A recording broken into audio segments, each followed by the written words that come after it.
안녕하세요. 김찬양입니다. 이번 시간에는 이제 3과목 화학 안전 파트에 대해서 보실 건데요. 우선 첫 번째로 보실 거는 화학물질의 물리 화학적 특성부터 알아보실 거예요. 그래서 지금 이번 강의에서는 화학물질의 기본적인 부분을 다룰 거다 보니까 이제 화학 이시던가 아니면 화학을 좀 잘 아시는 분들은 이번 강의는 패스해도 괜찮으실 것 같아요. 저는 좀 화학에 전공이 아니신 분들을 위해서 조금 더 자세히 좀 더 쉬운 설명을 드리도록 하겠습니다. 네, 우선은 화학물질에 대해서 이해를 하시려면은 고체, 액체, 기체의 성질에 대해서 이해를 하셔야 돼요. 우리 화학물질이라는 거는 결국에 화학 입자들에 대한 이해가 있으셔야 되거든요. 근데 이런 화학물질들이 존재할 수 있는 상이 고체상, 액체상, 기체상 이렇게 세 가지로 나눠서 볼 수가 있습니다. 고체, 액체, 기체의 가장 대표적인 예로는 물을 볼 수가 있죠. 우리가 물 상태는 액체상, 액체로 규정을 하죠. 물이 있고요. 이 물이 기체가 되면 뭐라 부르죠? 수증기라고 부르죠. 그리고 물이 고체 상태일 때를 얼음이라고 해요. 그래서 얼음, 물, 수증기, 우리 주변에서 많이 보셨기 때문에 그런 특성을 생각해 보시면서 보시면요. 우선 고체는 입자들이 가까이 결합되어 있어서 진동운동만 하고요. 일정한 모양, 부피를 가지고 있어요. 그래서 얼음의 경우에는 일정한 모양이 있죠. 네모나게 얼리면 네모난 얼음이 되는 거고 하트 모양으로 얼리면 하트 얼음이 되는 거죠. 그리고 입자가 규칙적으로 배열되어 있어서요. 에너지 상태가 액체, 기체에 비해서 낮아요. 이 에너지 상태는요. 고액기를 비교하면은 고체상, 액체상, 기체상을 비교를 하면 기체상이 가장 에너지가 크다고 볼 수가 있어요. 우리 얼음, 물, 수증기를 봤을 때 얼음에서 물로 변화시키려면 어떻게 해야 돼요? 열을 가해주면 되죠. 그 뜻은 얼음에서 물로 갈 때 열 에너지를 흡수를 했잖아요. 에너지를 더 먹게 됐죠. 더 섭취했다 해야 될까요? 에너지를 더 먹었어요. 그래서 물이 얼음보단 에너지가 더 큰 상태가 되고요. 이 물이 수증기가 되기 위해서는 또 열 에너지를 먹어야 또 수증기가 될 수 있죠. 그래서 기체 상태가 에너지가 가장 큰 상태다라고 이해해 주시면 될 것 같아요. 그 다음에 액체의 특성을 보면요. 우리 물을 생각해 보면 물은 일정한 모양이 있는 게 아니라 담기는 용기에 맞춰서 물이 들어가게 되죠. 그래서 이 물의 경우에는 부피를 가지고 있긴 하지만 입자의 위치가 고정되어 있지 않기 때문에 담긴 용기에 따라서 모양이 변화되는 모습을 볼 수 있고요. 우리 고체는 진동운동밖에 할 수 없었죠. 근데 액체의 경우에는 병진운동, 회전운동, 진동운동까지도 가능해요. 대신에 좀 느린 상태다라고 이해해 주시면 돼요. 고체와 액체의 이 입자 배열에 대해서 잠깐 보시면 우리 아래쪽에 그림이 있어요. 네, 이 고체, 액체, 기체를 같은 부피로 해서 같은 부피를 뚝 떼어내서 안에 입자 모양을 보는 거예요. 그랬더니 고체는 굉장히 빽빽하게 들어차 있죠, 입자들이. 그리고 액체는요, 그 빽빽함보다는 좀 더 여유가 있긴 있어요. 근데 기체는 여유가 굉장히 많죠. 우리 지하철로 생각해 봤을 때 이 지하철 한 칸에 사람이 완전 빼곡히 들어찬 경험 해보신 적 있으신가요? 저는 꽤 많이 경험을 해봤는데 그때는 진짜 사람들이 너무 꽉꽉꽉꽉 차서 약간 규칙적인 배열처럼 돼요. 아주 가득 차버려요. 근데 그렇게 가득 찬 지하철 한 칸은요. 어떤 운동을 할 수가 없어요. 그런 공간에서 달리기 절대 불가능하죠. 아니, 여유 공간이 없기 때문에 그런 지옥철 안에서는 사람들이 이렇게 흔들릴 정도의 진동운동밖에 할 수가 없는 상태예요. 고체 상태라고 볼 수가 있죠. 이 입자 하나하나를 사람이라고 생각을 해보시는 거예요. 그 다음에 액체 상태의 경우에는 우리 한 오전 10시쯤에 지하철을 생각해 볼게요. 약간 출근 시간보다 살짝 시간이 지나게 되면은 사람이 좀 어느 정도 있는 상태. 그렇지만 아주 여유가 있는 상태는 아니잖아요. 그때도 사람들이 조금씩은 움직일 수 있지만 아주 여유가 있지는 않은 상태가 액체 상태 정도라고 보시면 되고요. 기체 상태는 완전 사람 없는 그런 지하철 칸, 그 지하철 칸에 2명, 3명밖에 없는 그런 지하철 칸을 생각해 볼 수 있죠. 그때는 여유 공간이 너무 많아요. 내가 자유롭게 움직일 수 있고요. 사실 뛰어다닐 수 있는 공간이 확보되는 정도라고 볼 수가 있죠. 그래서 이 입자들의 배열을 그 지하철 칸의 사람으로 생각해 보시면 좋을 것 같아요. 고체는 아주 빽빽하게 들어차 있다.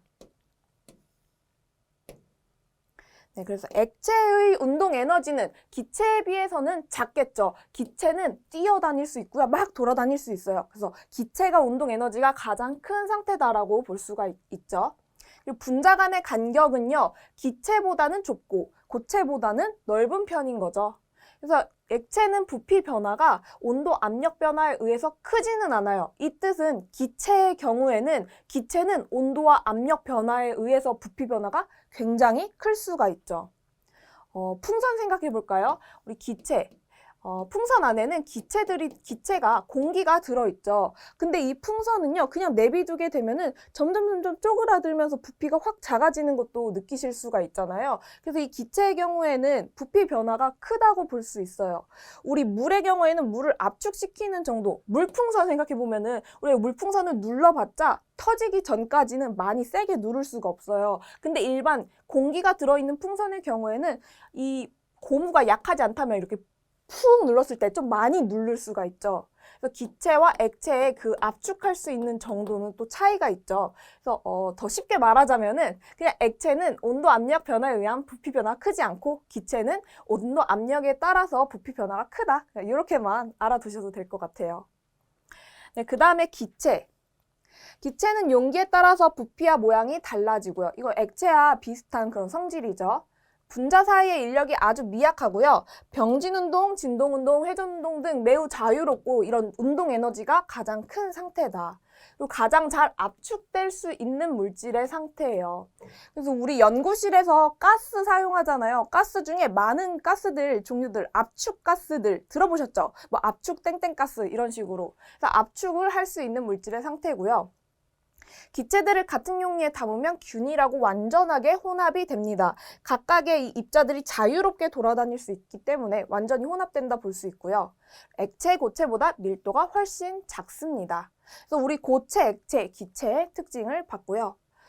비읍에 보시면 이온성 화합물이 나오는데 이 이온성 화합물이라는 건 이온들이 결합돼서 만들어진 화합물이라고 해요. 우리 이온에 양이온, 음이온 있는 거 들어보셨죠? 양이온, 음이온. 이 이온성 화합물은 양이온과 음이온이 결합된 화합물이에요. 양이온과 음이온은 플러스 마이너스잖아요. 이 플러스 마이너스가 서로 얼마나 단단하게 결합하려고 하겠어요. 이렇게 단단하게 결합한 이런 화합물은 기체 상태로 존재하지 않습니다. 대표적인 이온성 화합물은 소금이 있어요. 우리 소금을 NaCl이라고 쓰는 거 아시죠? 이때 이 Na, 나트륨은요 양이온이고요. Cl은 염소 이온, 음이온이요. 이 양이온과 음이온이 결합한 형태. 이 소금이 공기 중에 막 이렇게 떠다니는 거 보신 적 있으세요? 없죠. 소금은 기체 상태가 아니죠. 고체 상태죠. 그래서 이런 이온성 화합물들은 고체 상태로 존재합니다. 서로 결합력이 굉장히 세요. 강한 정전기적인 힘을 가지고 서로 붙어 있으려고 하다 보니까 기체의 성질은 가질 수가 없어요. 그래서 이렇게 고액, 기 이렇게 각각 상태에 대해서 보셨습니다.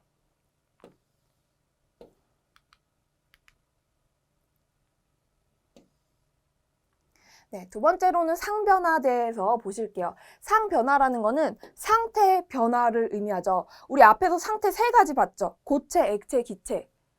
고체, 액체, 기체. 이 세 가지 상을 볼 수가 있어요. 우리 고체상에서 액체상으로 변하는 거, 혹은 액체에서 고체상으로 변하는 거 등 이렇게 상태가 변화하는 걸 우리가 상변화라고 부르거든요. 근데 이 상변화의 과정들 이름들이 다 붙어 있어요. 우리 이름부터 먼저 보고 갈게요. 우선 고체에서 액체가 된다. 얼음에서 물로 변한다. 이걸 뭐라고 해요? 융해라고 부르죠. 그러면 액체가 고체가 되는 거, 액체가 고체로 굳어지는 거 뭐라 해요? 응고라고 하죠.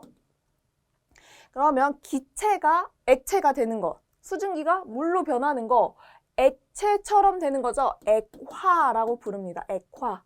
그럼 액체가 기체가 되는 거, 물이 수증기로 변하는 거는 기화라고 부릅니다. 혹은 뭐 증발. 그리고 고체와 기체, 기체가 고체가 되는 거 이것들은 승화라고 부르죠. 승화. 이 용어들은 뭐 아실 거예요. 네, 그럼 이제 상변화 내용 보실게요. 첫 번째 증발, 기화. 기화라는 건 뭐예요? 기체화 된다는 거죠. 액체가 기체가 된다. 액체가 기체가 되는 것. 이 증발은 액체 표면으로부터 벗어나기 위한 충분한 에너지를 가지게 돼서 나타나는 상의 변화, 즉 액체가 기체로 전이되는 과정을 의미하고요. 액체를 공기 중에 방치해서 가열하면 액체 표면의 분자 가운데 운동 에너지가 큰 것은 분자 인력을 이겨내어 표면에서 분자가 기체 상태로 튀어나가는 증발이 발생한다. 비커가 있어요. 액체가 있어요. 이 액체가 증발을 할 때 사실 이 액체를 엄청 자세히 보면은 이 액체들도 다 이렇게 분자들로 이루어져 있죠. 근데 이 분자들이요, 가만히 있는 게 아니라 탈출하고 싶어요. 근데 이 탈출을 하려고 하는데 옆에 애가 잡아요. 얘도 탈출하고 싶은데 양옆 애들이 막 붙잡고 있어요. 이걸 분자 간의 인력이라고 하는데 탈출하려면 어떻게 해야 돼요? 이 옆에서 날 가로막는 그 인력 끊어버리고 난 위로 탈출을 해야지 이게 증발이 가능한 거죠. 그래서 이 운동 에너지가 큰 입자가 이런 분자 간의 인력을 이겨내서요, 탈출을 해요. 액체에서 탈출을 해서 공기 중으로 가요. 이게 바로 증발이다. 이런 설명입니다. 여기서 중요한 거는 우리가 지금 각각 개념을 보고 있죠. 고체, 액체, 기체의 특징을 봤었고 상변화 용어와 관련된 이런 정의들을 보잖아요. 그래서 문제에서는 뭐 상변화에 대한 설명 중 옳지 않은 것은 이런 문제가 나왔을 때 개념을 이해하고 있느냐 없느냐에 따라서 문제를 풀 수가 있죠. 그래서 개념을 이해해 주시면 돼요. 네, 두 번째는 증발열이라고 해요. 증발열, 증발을 하기 위한 열 에너지라고 보시면 돼요. 증발한다는 건 액체가 기체가 된다는 거죠. 물이 수증기가 되는 거예요. 물이 수증기가 되려면 열 에너지를 줘야 된다고 했잖아요. 열을 흡수해야 수증기가 될 수가 있어요. 그래서 수증기가 되기 위한 얼마나 열을 흡수를 해야 되냐, 그게 증발열이라는 개념이라고 보시면 돼요. 네, 액체 1g이요. 기체 1g으로 바뀌기 위해서 필요한 흡수해야 되는 열량을 증발열이라고 합니다. 물의 증발열은 539칼로리 per g이에요. 물 1g을 증발시키기 위해서는 539칼로리가 필요하다, 이런 뜻이죠. 그럼 우리가 물 100g을요. 수증기 100g으로 바꾸고 싶어요. 그럼 그때 가해주는 열, 몇 칼로리의 열이 필요할까요? 539칼로리 per 그램, 1g당 539칼로리가 필요하죠. 여기에 우리는 100g에 대한 이게 궁금하니까 100을 곱해주면 그램 사라지게 되고 계산하면은 53900 칼로리 이렇게 계산을 할 수가 있죠. 근데 뭐 539칼로리 per 그램 이거는 외우실 필요는 없을 것 같아요. 그다음에 세 번째, 끓는 점, 비등 점. 끓는 점은요, 액체가 기체가 되는 그 온도를 의미를 하죠. 대표적으로 물의 끓는 점 몇 도예요? 다 알고 계시죠? 100도씨. 물은 100도씨에서 끓어요. 이 끓는 점은요, 액체의 표면과 내부에서 기포가 발생하면서 끓기 시작하는 온도. 이 액체 표면에서 기체가 되는 걸 증발이라고 부르죠. 그런데 끓는다는 이 내부에서도 밖으로 나오고 표면에서도 기체로 되는 표면 내부에서도 다 기체가 되는 그 형태를 끓는다라고 표현하고 그때 온도를 끓는 점이라고 합니다. 이 끓는 점의 정의는 액체의 증기압이 외부 압력과 같아지는 온도라고 해요. 이 증기압이라는 개념부터 아셔야 될 것 같아서 아래 증기압부터 보실게요. 네, 증기압은요, 액체 표면에서 증발 속도와 응축 속도가 같아서 액체 기체가 동적 평형을 이루었을 때 증기가 나타내는 압력이라고 합니다. 증발 속도와 응축 속도. 우리 비커에 물이 있을 때요, 그냥 내비두고 있으니까 잔잔해 보이죠. 근데 사실 얘는 굉장히 바빠요. 우리 눈엔 안 보이지만 이 표면에서 액체가 기체로 변하고 있고요. 그리고 또 기체가 액체로 변하고 있어요. 이 액체가 기체로 변하는 것, 증발이라고 표현한다고 했죠. 그래서 이 증발하는 속도들과 기체가 액체가 되는 응축 속도가 같은 상태다. 이게 동적 평형이라고 하거든요. 그때의 압력을 증기압이라고 합니다. 근데 증기압이 크면 클수록 어떻다라고 이해해야 되냐면 증기압이 크다. 증기가 되려는 압력이 크다. 증기가 되려는 압력, 즉 기체가 되려는 압력이 크다. 기체가 되려는 압력이 크다라는 거죠. 그러니까 증기압이 크다라는 거는 기체가 되려는 성질이 큰 거예요. 이렇게 액체가 되려는 성질보다 기체가 되려는 성질이 커요. 그럼 증기압이 큰 애들은 자꾸 증발하려고 하겠죠. 그래서 증발에 의해 나타나는 압력으로 포화 증기 압력이라고도 부르고요. 이 증기압은요, 물질에 따라서 달라요. 그리고 또 그 물질도요, 온도에 따라서 또 증기압이 다르게 나타나요. 우리 아래 그래프를 보시면은 디에틸 에테르의 증기압 곡선이고요. 물의 증기압 곡선, 수은의 증기압 곡선. 각각 물질마다 다른 증기압 곡선을 가지고 있고요. 그리고 이 물이라는 것도 증기압이 일정하게 딱 고정되어 있는 것이 아니라 온도가 상승할수록 증기압이 커지는 모습을 보실 수가 있죠. 근데 증기압이라는 끓는 점의 아까 정의는 뭐였어요? 증기압과 대기압이 같아지는 그 지점의 온도라고 했었죠. 우리 대기압은 1atm이잖아요. 1atm, 여기가 대기압. 그럼 대기압 기준으로 쭉 선을 그어서 만나는 이 물과 만나는 이 점일 때의 온도가 끓는 점이다. 그래서 물의 끓는 점은 100도씨다 라고 표현을 할 수가 있습니다. 네, 그리고 증기압은 액체의 증기화량을 의미해요. 액체가 증기가 된다. 기체가 되려는 성질이 크다. 그래서 실온에서 증기압이 큰 물질의 경우에는 휘발성 물질이다. 자꾸 휘발이 된다. 그래서 디에틸 에테르의 경우에도 실험실에서 많이 사용을 할 텐데 디에틸 에테르의 증기압을 보시면은 같은 온도에서 우리 실험실에서 일반적으로 뭐 25도 뭐 이 정도 되죠. 25도쯤으로 봤을 때 벌써 디에틸 에테르는 큰 증기압을 가지고 있죠. 물의 증기압은 한 25도라고 기준을 봤을 때 물의 증기압은 요 정도예요. 그런데 디에틸 에테르의 증기압은 이 정도예요. 물보다 훨씬 큰 증기압을 가지고 있죠. 그래서 이렇게 증기압이 큰 물질은 휘발성 물질이다 라고도 볼 수 있습니다. 증기압의 정의가 좀 거창하긴 한데 그냥 단순하게 쉽게 이해를 하시려면 증기가 되려는 힘이 좀 세구나. 자꾸 증기가 되려고 하는구나. 기체가 되려고 하는구나. 이렇게 이해해 주시면 편하실 것 같아요. 다시 끓는 점 돌아가서요. 일반적으로 끓는 점이라고 하면은 우리 대기 중 상태 대기압 1atm에서 끓는 온도를 정상 끓는 점이라고 부릅니다. 그리고 BP라고도 부르죠. 실험에는 BP, 보일링 포인트 끓는 점 이렇게도 표현합니다. 그럼 녹는 점, 녹으니까 멜팅이죠. 멜팅 포인트, MP라고도 표현을 하고요. 녹는 점이라는 거는 고체가 액체가 되는 그때의 온도죠. 근데 어는 점은 액체가 고체가 될 때의 온도죠. 그래서 뭐 거의 비슷해요. 비슷하니까 뭐 녹는 점, 어는 점 비슷한 표현이다라고 보시면 되고요. 그 실험 연구자 분들께서는 이것도 다 구분해서 보셔야겠지만 우리는 안전관리 측면에서 이 개념을 이해만 하면 되니까 거의 온도가 비슷해요. 그래서 대충 비슷하다 보셔도 되고요. 그래서 고체가 액체로 상태 변화가 일어날 때 온도를 의미하고요. 평형 상태에서 액체와 고체상이 공존하는 온도다라고 보시면 돼요.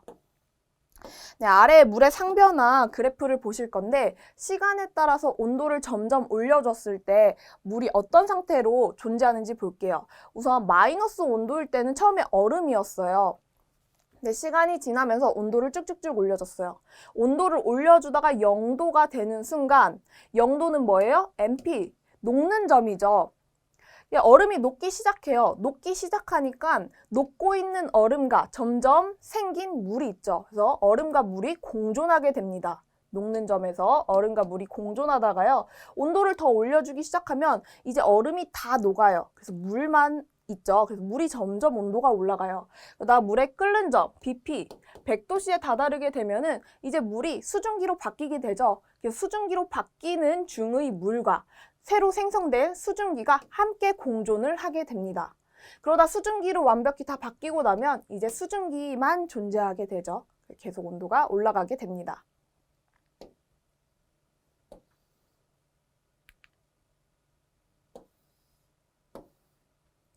네, 그 다음 삼중점의 개념을 보실게요. 삼중점이라는 거는요. 증기, 액체, 고체, 그러니까 기액고, 기체, 액체, 고체 상태의 그 중간점, 이 세 가지 상태의 중간점, 삼중점이라고 표현을 합니다. 그래서 고액기 상태가 평형을 이루는 점이고요. 물질이 액체로 존재할 수 있는 가장 낮은 온도, 이 뜻은요, 완벽한 정의는 아니에요. 물에서는 해당이 없어요. 그래서 일반적으로 삼중점을 물질이 액체로 존재할 수 있는 가장 낮은 온도라고 표현을 할 수 있지만 정확한 정의는 아니니까 무시하셔도 괜찮아요. 이 뜻을 아래 우리 물의 상평형 그림부터 보시면요. 이 뜻에 따라서 삼중점은 액체로 존재할 수 있는 가장 낮은 온도라고 했죠. 근데 액체로 존재할 수 있는 가장 낮은 온도는 삼중점 온도보다도 더 낮죠. 물은요, 관행각 상태를 유지할 수 있는 좀 특이한 성질을 가지고 있어요. 근데 다음 그림, 이산화탄소 상평형 그림을 보면은 앞에서 말한 삼중점 정의가 맞기는 하죠. 액체로 존재할 수 있는 가장 낮은 온도. 그래서 그 방금 봤던 정의는 일반적인 정의이나 예외 사항이 존재한다 정도로 봐주시고요. 네, 그 다음에 이 임계점과 관련한 두 가지 용어, 임계온도와 임계압력이 있어요. 임계점에서의 온도가 임계온도, 임계점에서의 압력이 임계압력이에요. 이 임계점을 넘어서게 된 이 부분을 우리가 초임계유체라고 하는데요. 그래서 물질의 상은요, 사실 고체, 액체, 기체 말고 초임계 유체까지도 있다고 보셔야 되겠죠. 네, 그 전에 임계점에 대해서 먼저 설명드리면 임계온도는 아무리 높은 압력을 가해도 기체가 액화될 수 없어요. 그래서 이 임계점 직전에서 볼게요. 이 지점에 있던 것을 압력을 높여주면 어떻게 돼요? 기체가 액체로 바뀌게 되겠죠. 압력을 높여주면. 근데 임계점 이후에 여기에 기체가 있어요. 여기 있는 기체를 압력을 아무리 높여도 액체가 될 수 없죠. 액체가 될 수가 없는 그때의 온도를 임계온도라고 합니다. 그래서 어떤 물질이 액체로 존재할 수 있는 가장 높은 온도이기도 해요. 이 액체로 존재할 수 있는 가장 높은 온도, 임계온도다라고 볼 수 있죠. 그래서 우리는 이 물의 임계온도, 임계압력 이런 걸 외우실 필요가 없고 이 그래프는 이해를 위해서만 존재하는 거예요. 임계온도 이상에서는 액체, 기체 사이에 근본적인 구분이 없어요. 그래서 이 이름이 뭐 액체다, 기체다가 아니라 초임계 유체라고 부르죠. 이 초임계 유체의 특징이 뭐냐면 액체도 아니고 기체도 아니에요. 근데 액체의 성질 같기도 하고 기체의 성질 같기도 한 그런 특성을 가지고 있거든요. 그러니까 액체 같은 특성은 뭐냐면 밀도가 있어요. 우리 원래 기체라고 하면은 밀도가 거의 없는 상태를 기체라고 표현을 하잖아요. 근데 초임계 유체는 밀도가 어느 정도 있어서 어떤 물질 같은 걸 녹일 수 있는 성질까지 가져요. 그런데 기체처럼 점도가 거의 없는 상태가 초임계 유체입니다. 그래서 액체와 기체의 그런 성질을 다 갖추고 있다고 볼 수 있죠. 이 초임계 유체를 우리 실생활에서 보실 수가 있는데 디카페인 커피 좋아하시나요? 네, 디카페인 커피 저도 가끔 마시기는 하는데 이 디카페인이라는 게 원두에서 카페인을 뺀 거잖아요. 원두가 있는데 원두에서 카페인을 따로 추출해요. 빼버려요. 그러면 카페인이 빠진 이 원두를 가지고 커피를 만들면 디카페인 커피가 되죠. 그럼 이때 카페인을 추출하는 방법으로 쓰는 게 이산화탄소의 초임계 유체를 사용을 해요. 그래서 이산화탄소는요, 이 카페인이랑 잘 결합을 해요. 카페인을 잘 녹이는데 이 원두의 다른 성분과는 결합을 안 하는 성질을 가지고 있어요. 그러니까 카페인만 선택적으로 가지고 올 수 있는 성질을 가지고 있는데 이 이산화탄소의 초임계 유체를 사용하면요, 약간 액체 같은 밀도, 그러니까 녹일 수 있는 힘이 좀 있어요. 그래서 그 이산화탄소 초임계 유체가 카페인을 녹여서 가져와요. 근데 이 가져온 다음에 남은 이 디카페인 할 수 있는 원두는 가져가서 커피 볶겠죠. 근데 이렇게 카페인을 가지고 온 이 이산화탄소 초임계 유체를요, 압력을 쫙 낮춰주면, 상압으로 그냥 낮춰주게 되면 이 이산화탄소는 어떻게 돼요? 이 초임계 유체에 있던 걸 압력을 낮춰주면 초임계 유체가 아니라 기체로 변하게 되죠. 그래서 기체로 변하게 되면서 이산화탄소는 그냥 날아가요. 그럼 카페인만 뚝 떨어지겠죠. 이런 식으로 해서 디카페인 커피를 만드는 방법으로도 초임계 유체를 사용을 합니다. 근데 우리가 일반 카페에서 먹는 디카페인 커피는 이 이산화탄소 공법을 사용하진 않을 거예요. 이건 굉장히 고급적인 방법이고 좀 많이 비용이 나가는 방법입니다. 어쨌든 디카페인 하는 방법으로도 이 초임계 유체가 사용된다 또 알아두시면 좋을 것 같아요. 그냥 상식적으로.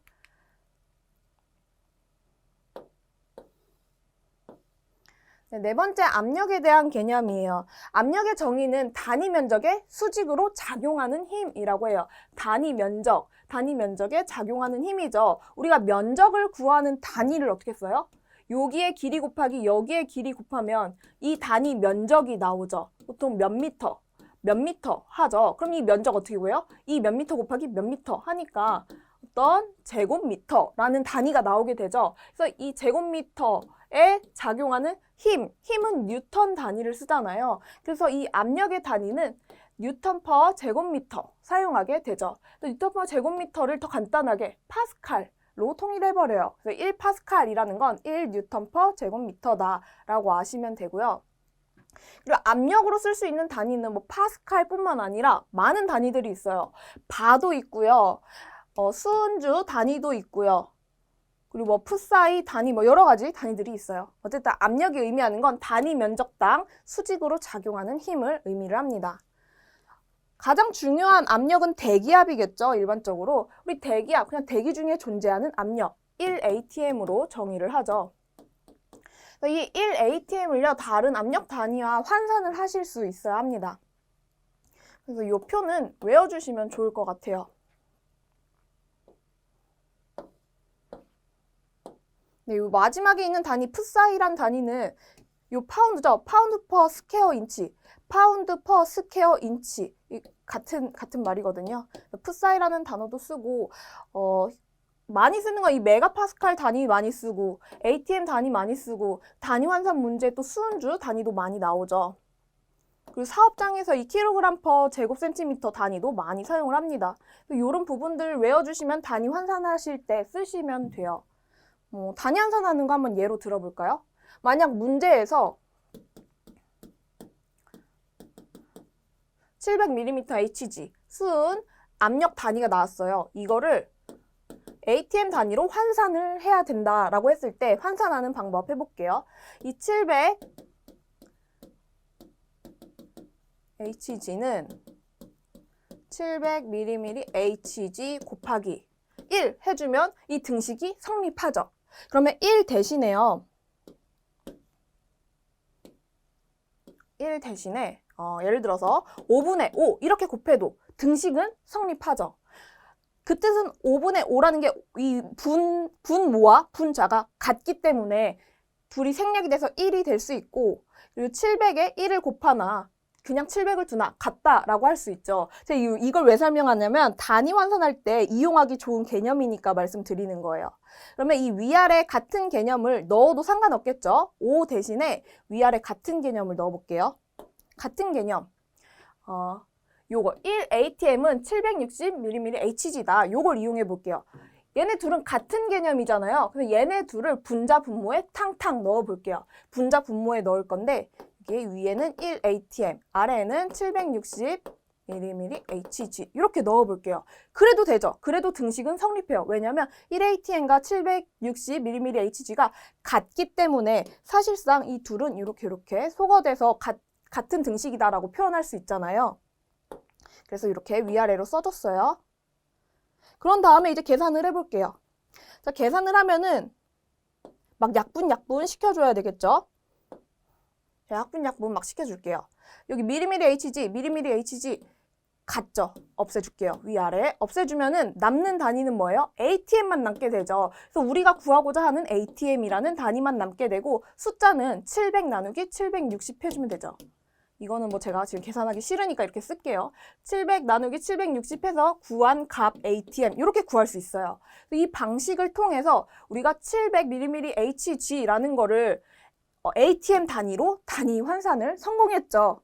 지금 보여드리는 이유는 이제 뒤에서 이런 계산을 할 때 이제 이런 식으로 단위 환산을 할 거기 때문에 이제 말씀을 드립니다.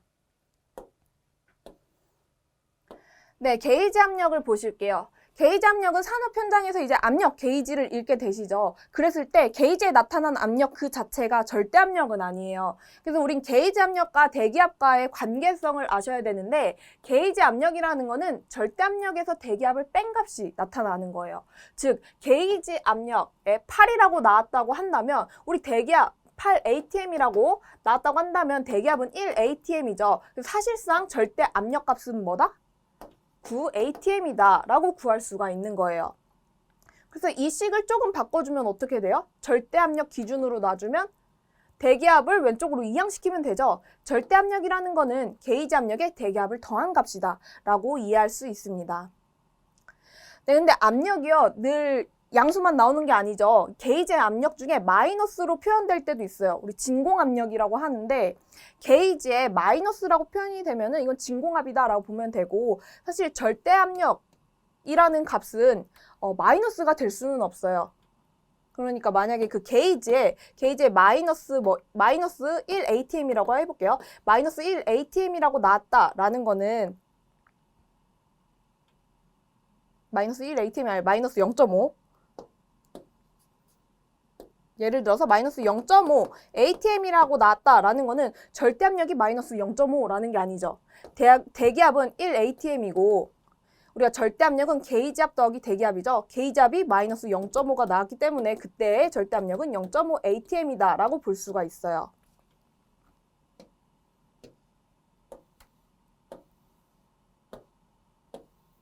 그 다음에 온도에 대한 개념을 보시면은 온도는 뭐 차갑고 뜨겁다 뭐 이런 정도라고 하는데 그게 중요한 게 아니라 온도도 또 단위 환산이 중요해요. 우리가 일반적으로 사용하는 단어는 섭씨 온도, 셀시우스를 많이 사용을 하는데 이제 화학적인 계산을 할 때는 이 셀시우스를 사용하는 것이 아니라 켈빈을 사용해요. 켈빈 온도. 그래서 일반적으로 우리 뭐 25도씨에서 이제 25도, 뭐 21도 이런 환경에서 실험실을 운영을 하시잖아요. 근데 그 실험실 환경에서 계산을 할 때, 온도 값을 쓸 때 이 25 그대로 쓸 수 없고 켈빈 온도로 바꿔주셔야 돼요. 그럼 이 환산하는 것이 중요하다고 했죠. 그래서 이 셀시우스를 켈빈으로 바꾸기 위해서는 235를 더해주시면 돼요. 그래서 25도는 몇 켈빈이냐? 25 더하기 273 켈빈이다 라고 계산하시면 돼요. 중요한 거는 셀시우스를 켈빈으로 바꾸는 거, 요거. 그냥 이것만 외우시면 되죠. 네, 섭씨 온도에 273 더해서 켈빈 온도 만든다. 이거 반드시 외워주시면 되고요. 만약 문제를 좀 더 어렵게 꼬겠다라고 한다면은 섭씨 온도를 화씨 온도 혹은 랭킨 온도로 환산시키는 문제까지도 출제가 될 수도 있죠. 여태까지는 그렇진 않았지만 될 수도 있어요. 그래서 그냥 추가적으로 보시면 일반적으로 우리는 섭씨 온도를 사용을 하지만 이제 화씨 온도, 미국에선 화씨 온도를 사용을 하죠. 섭씨 온도, 화씨 온도는 사실 비슷한 개념이에요. 표준 대기압 상태 기준으로 해서의 온도인데 이제 켈빈 온도와 랭킨 온도 이 둘의 경우에는 절대 온도를 의미해요. 켈빈 온도는 셀시우스의 절대 온도, 랭킨 온도는 파렌하이트의 절대 온도 개념이에요. 그래서 얘네 둘은 절대 온도, 얘는 일반적인 온도를 의미를 하죠. 그래서 만약 섭씨 온도에서 랭킨 온도로 환산을 해야 된다고 한다면 켈빈 온도, 절대 온도로 먼저 바꿔주세요. 그 다음에 켈빈에서 랭킨 온도 갈 때는 1.8을 곱한다. 요거까지 봐주시고요. 화씨 온도로 바꿔야 된다라고 하면 화씨 온도는 절대 온도가 아니죠. 그래서 절대 온도가 아닌 섭씨 온도 그 자체에서 바로 바꿔주시면 돼요. 얘도 마찬가지로 1.8을 곱해줘요. 근데 거기에 더해서 32까지 더한다. 라고 해서 화살표 요거 세 가지만 외워주시면 다 단위 환산 하실 수가 있죠. 그래서 계산을 할 때 중요한 거는 켈빈 온도. 네, 뒤에서 뭐 계산 문제 나올 때 또 같이 문제 풀어볼게요. 네, 6번째 밀도에 대한 개념이에요. 밀도의 정의는 단위 부피당 질량이에요. 이 밀도에 대한 개념을 중학교 때인가 봤던 것 같아요. 그래서 그때 밀도를 외울 때 저는 밀도를 즙이다 이렇게 외웠었어요. 되게 밀도 있다, 뭔가 즙을 짠다 이런 게 좀 연상이 되시죠? 즙. 위에는 질량, 아래는 부피. 그래서 밀도는 즙이다 라고 볼 수가 있죠. 근데 이 밀도 개념은요, 또 기체에서의 밀도, 액체에서의 밀도로 나누어서 볼 수가 있는데요.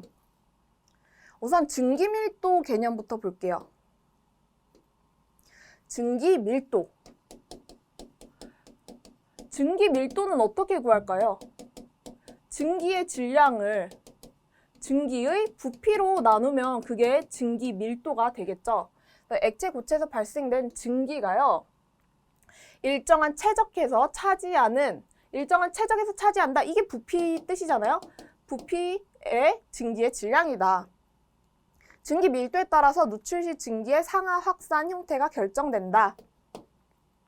증기 온도에 따라서 초기 누출 형태가 크게 좌우된다. 그래서 이 지금 누출에 대한 얘기들이 나오는데 우리가 지금 화학 안전에 대해서 하고 있죠. 화학에서 화학 안전, 결국엔 화학 물질로 인한 사고를 의미하는데요. 이 화학 사고에서 대부분이 누출 사고로부터 시작이 되죠. 그래서 이 누출되었을 때, 화학 물질이 누출되었을 때 어떤 모습을 그리느냐, 어떤 형태를 그리느냐에 따라서 우리가 미리 예방하는 방법, 대처하는 방법, 아니면 안전 장치들을 어디에 설치할 것인가 이런 것들이 달라지거든요. 그래서 그런 부분에 있어서 이 밀도 개념이 굉장히 중요합니다. 만약에 물이 있어요. 물이 있고요. 물보다 밀도가 큰 A라는 물질이 있다고 볼게요. 근데 이 둘은 섞이지 않아요. 이랬을 때 비커에 물도 넣고요. A라는 물질도 넣을게요. 밀도는 A가 더 큰 상태라고 했어요. 둘 다 부었어요. 근데 부었을 때 둘이 섞이지 않잖아요. 그러면 위아래 층 분리가 될 거예요. 근데 아래층에는 물이 올까요? A가 올까요?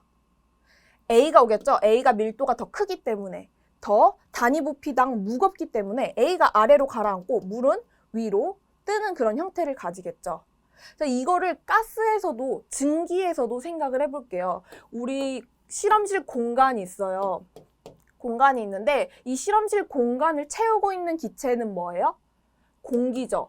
공기가 채우고 있어요. 근데 이 공기가 채우고 있는데 A라는 굉장히 무거운 가스, 밀도가 큰 A라는 가스가 있어요. 이 공기가 있는 실험실에 A라는 가스가 누출됐어요. 이 실험실 어디에서? 누출이 돼서 퍼질 거예요. 근데 A라는 가스는 밀도가 크다고 했죠. 공기보다 밀도가 커요. 그러면 이 실험실 내부에서도 어느 정도 층이 분리가 될 거예요. 그럼 위쪽에 있는 층은 공기일까요? A가스일까요? 위쪽에 있다? 가볍다라는 뜻이죠. 공기가 더 밀도가 작으니까 공기가 위쪽 층을 차지할 거고, 밀도가 큰 A가스는 아래쪽으로 가라앉는 그런 형태를 그리게 될 거예요. 그러면 A라는 가스에 대해서 감지 경보장치를 설치를 한다고 한다면 이 A가스를 감지하는 기계를 실험실 위쪽에 설치하는 게 좋을까요? 아래쪽에 설치하는 게 좋을까요?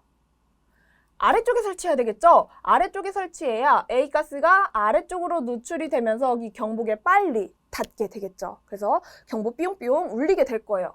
근데 만약에 위쪽에 설치하게 되면 문제가 뭐예요? A가스가 초기에 누출됐을 때 아래쪽으로 가라앉으니까 이 위쪽의 감지 장치에 도달하는 시간이 굉장히 오래 걸리겠죠. 효율이 완전 없어요. 그래서 우리는 이 안전에 있어서의 밀도, 화학물질이 어떤 형식으로 움직일 것인가, 이것도 굉장히 중요한 부분이 되겠습니다. 그래서 아래에 이제 액체 비중과 가스 비중이 나오는데요. 이 비중이라는 것들도 결국에는 밀도랑 비슷한 개념인데, 비중이라는 거는 밀도를 서로 비교했다라는 뜻이에요. 그래서 우리 밀도의 경우에는 질량을 부피로 나눈 값이죠. 그래서 단위는 그램/, 밀리리터, 이런 식으로 단위가 있어요. 그램/, 세제곱 센티미터, 이런 단위들을 쓰는데, 비중의 경우에는 이런 밀도를 비교한 값이다 보니까 단위가 없어요. 비중들은 단위가 없다. 자, 우선 액체 비중부터 보시면 액체의 밀도끼리 비교한 거예요. 비교 대상이 되는 A 액체를요, 어떤 액체와 비교를 할까요? 우리 액체라고 하면 가장 대표적인 액체, 물을 기준으로 비교를 합니다. 그래서 액체 비중은 어떻게 구하느냐? 우리가 궁금한 A 액체의 밀도를요, 물의 밀도로 나눠버려요. 그렇게 해서 구한 값이 액체 비중이다라고 보면 돼요. 그럼 액체의 밀도의 단위가 있고 물의 밀도의 단위가 위아래 써지겠죠. 그럼 이 단위들이 서로 없어지게 되면서 단위가 없는 상태에 값만 딱 나오게 됩니다. 예를 들어서 우리 에탄올의 밀도는요 0.79 g/세제곱센티미터예요. 그래서 에탄올 밀도를 가지고 에탄올의 액체 비중을 구해 보려고 해요. 에탄올의 액체 비중은 어떻게 구해요? 에탄올의 밀도를요 물의 밀도로 나누면 되죠. 자, 이렇게 나누면 단위가 똑같기 때문에 서로 없어지면서 0.79만 남게 됩니다. 그래서 에탄올의 밀도는 0.79g/세제곱센티미터. 에탄올의 액체 비중 0.79. 그냥 단위만 빼버리면 되죠. 그래서 액체 비중의 경우에는 간단해요. 원래 기존에 가지고 있던 밀도에 그냥 단위만 없애주게 되면 그게 액체 비중이다 라고 볼 수 있습니다. 이 액체 비중의 값은 물이랑 비교한 값이죠. 물이랑 비교한 값이기 때문에 이 액체 비중이 1보다 작으면, 에탄올처럼 1보다 작은 값이 나오면 얘는 물보다 가볍다라고 볼 수 있죠. 왜냐면 물과 비교한 값이니까, 이 물과 비교한 값이니까 1보다 작으면 물보다 가벼운 거고, 액 비중이 1보다 크면 물보다 무겁다라고 알 수 있습니다. 네, 가스 비중도 액 비중과 개념은 비슷한데요. 이제 가스에서 대표적인 건 물이 아니죠. 그러면 가스 비중은 뭘 기준으로 할까요? 가스는 공기를 기준으로 합니다. 공기의 밀도와 비교한 값이에요. 그럼 공기의 밀도부터 알아야 되죠. 그럼 공기의 밀도는 어떻게 구해요? 밀도는 질량을 부피로 나눈 값이라고 했잖아요. 그래서 공기의 질량을요, 공기의 부피로 나누면 돼요. 그럼 이 공기의 부피, 공기의 질량은 어떻게 알 수 있냐면요. 표준 상태에서 모든 가스는, 표준 상태라는 건 0도씨 1기압을 의미를 해요. 표준 상태에서 모든 가스, 부탄이고 뭐 공기고 이산화탄소고 가스 종류 상관없이 1몰당, 1몰이라는 거는 개수라고 보면 돼요. 분자의 개수들. 그래서 엄청 큰 의미를 두지 않아도 돼요. 그냥 분자의 개수. 1몰당, 그러니까 가스 한 개당 이렇게 생각하셔도 돼요. 1몰당 22.4리터의 부피를 가진다라는 성질을 이용하는 거예요. 그러면 우리 공기도요. 공기도 한 개 단위로 보는 거예요. 공기 1몰. 1몰당 부피가 몇이에요? 22.4리터를 차지하고 있어요. 그때 이 공기의 질량은요. 우리가 분자량이라고 표현을 하거든요. 분자량은 g/몰 단위로 나와요. 즉 1몰당 몇 g이다 라는 게 분자량인데 공기의 분자량은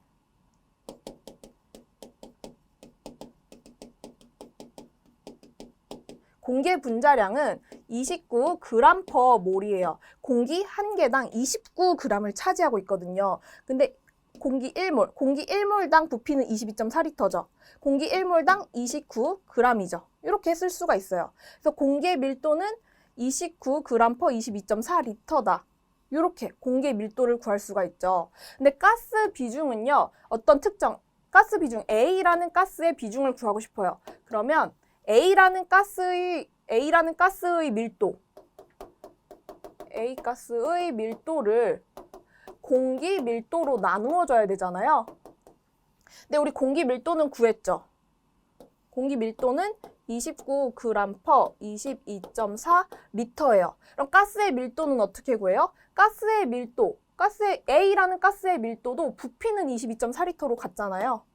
왜냐면 우리는 1몰 기준으로 하는 거죠. 22.4리터라는 부피를 가지고 있어요. 그때의 가스의 질량은 그 A 가스의 분자량이에요. 이 분자량이라는 개념이 1몰당 무게라고 했었죠. 그러면 22.4리터는 동일하기 때문에 없애줘요. 그리고 간단하게 만드니까 29g/분의 A가스 분자량 이렇게 남게 되죠. 그래서 A가스의 비중을 구하고 싶으면 이 A가스의 분자량을요 29로 나눠주면 된다라고 좀 식이 간단하게 바뀌게 된 거죠. 그럼 이 A가스의 분자량이라는 거는 가스의 분자량은 문제에서 주어지나요? 안 주어져요. 안 주어지는 게 문제죠.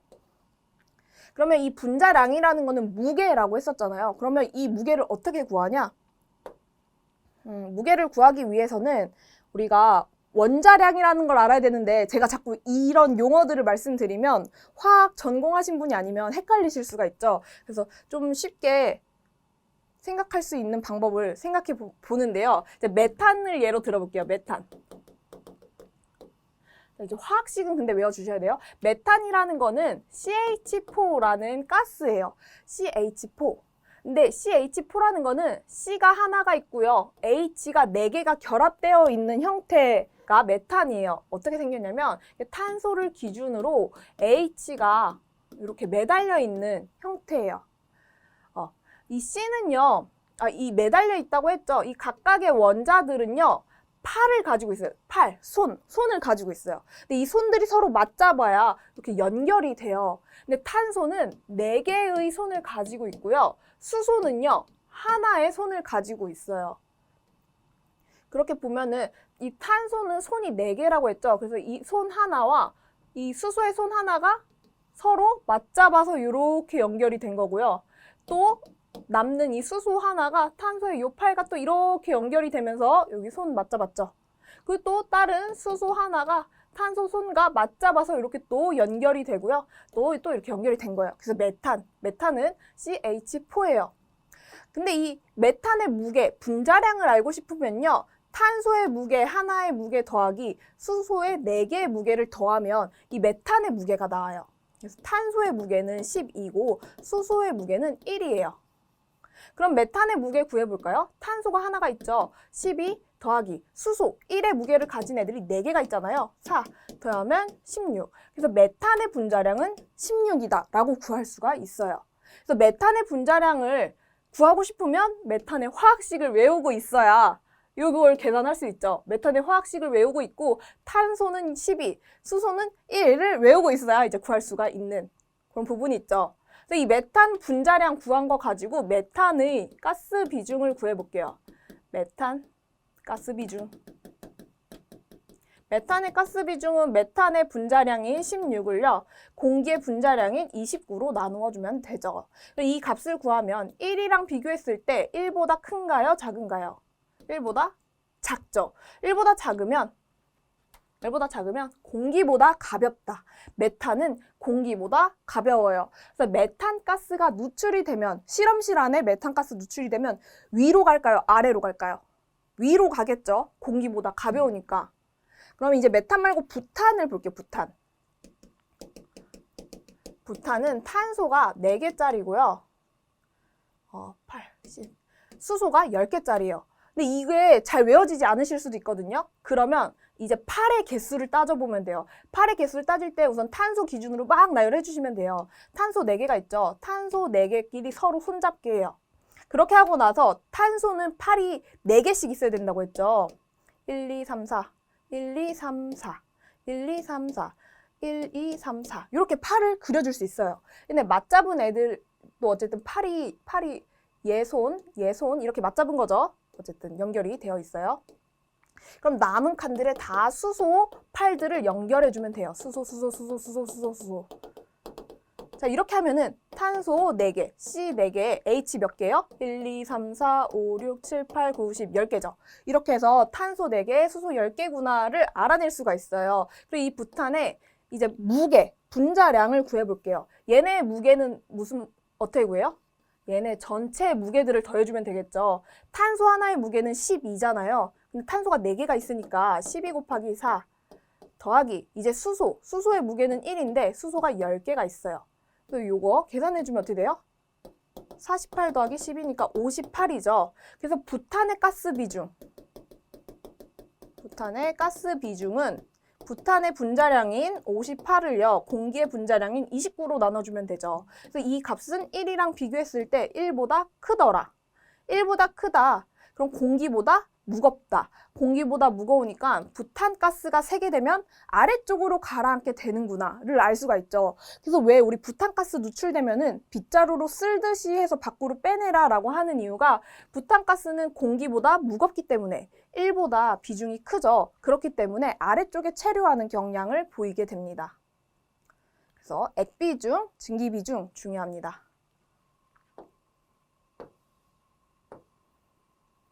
네, 그 다음에 표면 장력에 대해서 말씀드릴게요. 자, 표면 장력. 뭐 이렇게 좀 술 좋아하시는 분들은 뭐 표면 장력까지 따라라 뭐 이런 얘기를 하시죠. 액체 표면의 탄성력의 척도고요. 분자간 인력 때문에 액체 표면에 생기는 응집력. 그래서 소주잔 이렇게 보시면은 원래 액체가 요까지 채워져야 될 것 같지만 표면 장력 때문에 이렇게 동그랗게 채워지는 걸 보실 수가 있죠. 그다음에 점성. 점성은 끈적끈적한 정도, 유체의 흐름에 대한 유체의 저항 척도라고 볼 수 있고요. 점성이 클수록 액체는 천천히 흘러요. 우리 물보다 꿀의 경우에는 흐르는 속도가 물보다는 더 느리게 흐르게 되죠. 근데 이런 액체의 점성은 온도가 높아짐에 따라서 감소하는 경향을 보입니다. 다음 점화 온도에 대한 개념이에요. 인하점, 발화점 다 불화자가 들어가죠. 불과 관련된 온도인데요. 인하점과 발화점을 구분하는 기준은 점화원이 있냐 없냐예요. 점화원, 불을 붙여주는 원인, 그러니까 더 쉽게 말하면 성냥불, 라이터 생각하시면 돼요. 인하점은요, 그런 점화원, 라이터가 있을 때 불에 붙을 수 있는 최저 온도를 의미를 하고요. 발화점은 라이터가 없어도 스스로 불에 붙는 그 온도, 스스로 연소를 개시한다, 불에 붙는다, 불에 붙는 그런 최저 온도를 발화점이라고 합니다. 부탄가스로 예를 들면요, 외우실 필요는 없어요. 부탄가스의 경우에는 인하점이 마이너스 60도 정도 되고요. 그리고 발화점은 405도 정도 돼요. 부탄가스는 마이너스 60도부터 벌써 라이터만 붙여주면 불에 탈 수 있어요. 그래서 부탄의 경우에는 겨울에도 불을 붙여주면 바로 불에 붙죠.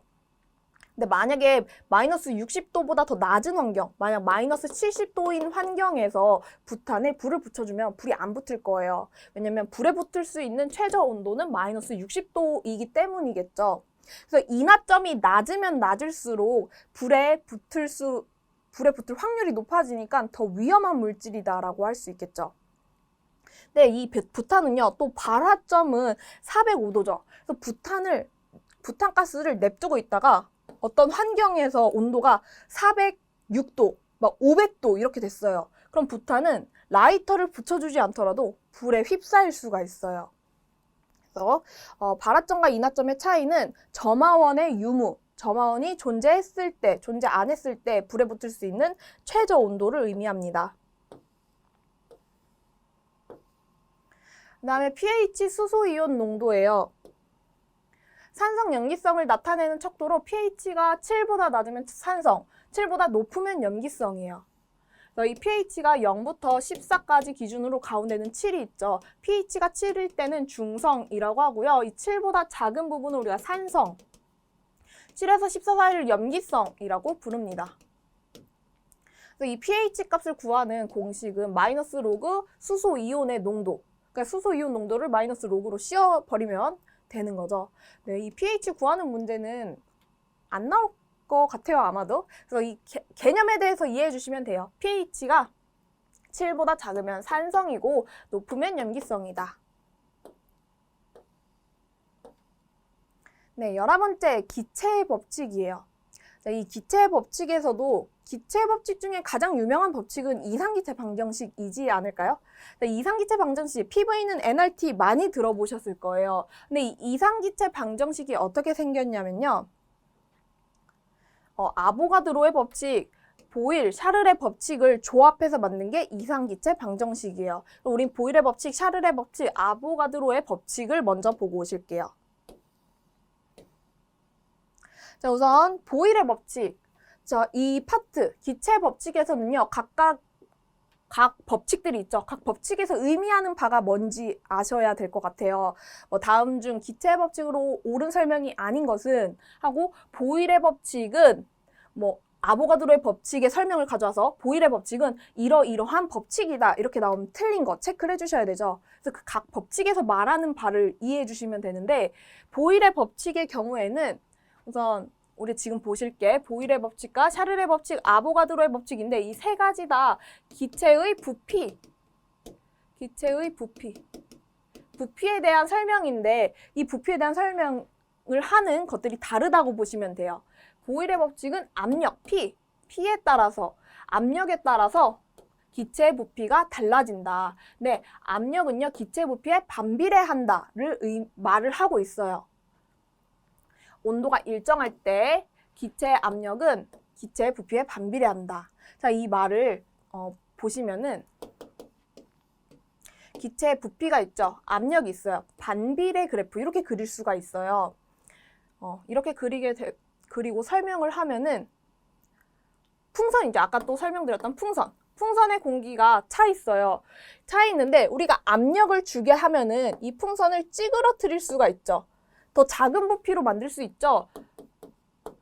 왜 찌그러뜨린다는 건 압력을 가하는 거잖아요. 우리가 압력을 가하게 되면 압력을 가하게 되면 부피가 원래 컸는데 부피가 작아지게 되죠. 근데 반대로 압력을 풀어버리면 다시 풍선이 이렇게 동그랗게 되면서 부피가 커지게 돼요. 그래서 압력이 작으면 부피가 커진다라고 볼 수가 있어요. 그래서 압력과 부피가 반비례 관계다. 이렇게 써도 되고 아니면 이렇게 써도 상관없죠. 어쨌든 반비례 관계다. 그래서 보일의 법칙에서 말하는 거는 압력과 부피 간의 상관관계에 대해서 얘기를 합니다. 보일의 법칙. 보일의 법칙, 포일의 법칙 이렇게 외워도 괜찮겠죠? P 넣어서 포일의 법칙. 그래서 포일의 법칙은 압력과 부피의 상관관계에 대해서 얘기한다. 두 번째는 샤를 게일 이삭의 법칙을 말을 할게요. 샤를 게일 이삭의 법칙에서는 기체 부피와 온도 간의 관계를 얘기해줘요. 온도. 기체의 절대 온도에 정비례한다. 얘는 그래프로 나타내면 부피가요. T, 온도와 얘는 반비례 그래프잖아요. 반비례. 이 그래프 외울 필요 없어요. 비례 관계다. 부피와 온도는 비례 관계다. 우리 풍선이 있잖아요. 풍선이 있었어요. 근데 이 풍선을 더 온도를 높여주게 되면은 풍선이 더 이렇게 빵빵해지게 됩니다. 그래서 온도와 부피는 비례한다. 아이고, 압력이 아니라 온도와 부피는 비례한다. 이걸 나타내고 있죠. 그래서 샤를의 법칙은 압력이 아니라 온도죠. 온도 T. 샤를의 법칙 T. 우리 키보드 보면은 시읒 부분이 영어로 뭔지 아세요? 시읒 부분에 T거든요. 그래서 샤를의 법칙은 T, 온도와 관련이 있다. 온도와 부피 간의 상관관계를 얘기하는 게 샤를의 법칙이다 라고 보시면 돼요. 세 번째, 아보가드로의 법칙. 아보가드로의 법칙은요, 기체의 부피와 N, 이건 몰수거든요. 몰수. 기체의 몰수, 기체의 분자 개수, 이 기체의 몰수에 정비례한다라고 해요. 사람으로 말하면요, 사람이 한 명 있어요. 한 명 있을 때 이 한 명이 차지하는 이 부피보다는 사람이 두 명이 있을 때 차지하는 부피가 더 크죠. 근데 이 사람의 크기는 똑같다고 가정했을 때, 근데 사람 두 명이 있는 것보다 사람 세 명이 있을 때 차지하는 부피가 더 클 거 아니에요. 그렇듯이 기체의 몰수가 많을수록, 기체의 분자들이 많을수록 그 기체 부피도 더 커진다. 이런 뜻이에요. 이 몰수와 부피가 비례한다를 나타내는 게 아보가드로의 법칙입니다. 그래서 이 부피 가지고, 기체의 부피 가지고 압력, 온도, 몰수에 대해서 비례한다, 반비례한다를 얘기하고 있죠. 그래서 이 세 가지의 법칙을 다 혼합해 버린 것이 아래 이상기체 방정식이에요. 이 부피를 기준으로 해서 몰수와 온도는 비례하는 관계고 압력은 반비례하는 관계니까 이렇게 해서 등식으로 해서 PV는 nRT라는 등식을 써주게 됐고요. 여기에 있는 R은 기체 상수로 넣어주게 된 거죠. 그래서 R 값은 외워주셔야 돼요. 0.082 리터 ATM 써도 되는데 보통 ATM 리터 per 몰 K 이렇게 표현을 하죠. 기체 상수, 요거는 암기를 해주셔야 돼요. 기체 방정식은 언제 쓰냐면은 우리 지금 미지수가 4개가 있죠. R은 고정되어 있는 상수예요. 그래서 우리가 암기를 해야 되고 이 4개 미지수 중에서 문제에서 3가지를 알려줄 거예요. 예를 들어서 압력, 몰수, 온도를 알려주게 되면은 우리가 이 압력, 몰수, 온도, R 값은 알잖아요. 다 대입하고 나면 부피 값을 구할 수 있겠죠. 이런 식으로 이상기체 방정식을 이용을 해서 어떤 기체의 값을 얻을 수가 있어요. 그래서 PV는 nRT 이것도 외워주시고 R 값, 기체 상수 값도 암기를 같이 해주시면 됩니다. 그래서 이때의 단위도 잘 봐주셔야 돼요. 특히 이 기체 상수의 이 단위, 분자 분모 거꾸로 되면 안 되죠. 그래서 정확히 외워주시고요. 자, 근데 이 방정식 이름이 기체 방정식이 아니라 이상기체 방정식이죠. 굉장히 이상적인 기체에 해당하는 방정식이다. 사실 실상에 있는 기체를 가지고 이 이상기체 방정식에 넣으면 맞진 않아요. 하지만 좀 비슷하긴 하지만 어쨌든 이상기체에만 이 방정식을 제대로 쓸 수가 있거든요. 그 이상기체의 정의가 뭐냐면 기체 분자가 끊임없이 여러 방향으로 직선 운동을 하고요. 서로 상호작용이 없고요. 인력이 거의 작용하지 않고 분자가 완전 탄성 충돌을 한다라는 이런 가정을 한 이런 이상적인 기체에 알맞는 방정식이다. 이해해 주시면 되겠습니다. 네, 이렇게 해서 기체 법칙들 몇 개 설명해봤고 이제 돌턴의 부분압력 법칙. 돌턴의 부분압력 법칙은요. 부분적인 압력을 차지하는 그 압력들의 합이 전체 압력이다 라는 뜻이에요. 전체 압력은 각 부분 압력들을 합쳤을 때의 압력이 전체 압력이다. 그레이엄의 확산 법칙. 같은 온도 압력에서 기체의 확산 속도는요. 물질량 제곱근에 반비례한다 라는 확산 법칙도 있습니다. 네, 여기까지 해서 우리 화학 이론에 이제 앞으로 화학 안전에 관련된 그런 이론들이죠. 그래서 화학적으로 알아야 되는 기본적인 내용들만 보셨는데요. 이 부분에서 막 강제로 외우려고 노력하시기보다 이 화학 물질이 어떤 성질을 가졌다 정도를 이해하시면 이제 뒤에서 나오는 화학 안전에 대한 부분들 이해하실 때 좀 더 수월하실 것 같습니다. 네, 고생 많으셨습니다. 감사합니다.